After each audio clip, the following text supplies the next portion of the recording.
Hi అండి. ఈరోజు పులిహోర కదా, అయితే నేను ఇప్పుడు మామిడికాయల సీజన్ కదా, మామిడికాయలు ఉన్నాయి కదా, అందుకని మామిడికాయ తీసుకొచ్చాను.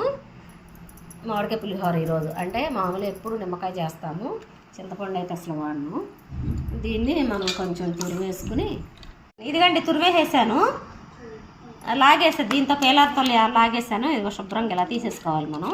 ఇది తీసుకున్న తర్వాత ఆ తురుగును మళ్ళీ మీకు చూపిస్తాను. కూర తీసుకుంటున్నాను 2 రెమ్మలు. ఇలా ఆయిల్ వేసుకోవాలండి. కొంచెం ఆయిల్ వేసుకున్న తర్వాత ఇదిగో చూడండి, ఈ తురుముని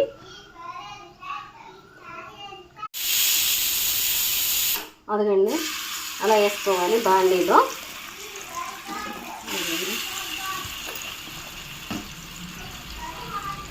అలా వేసేసుకుని చక్కగా ఈ గంటగా ఇలా పెట్టేసుకోవాలి.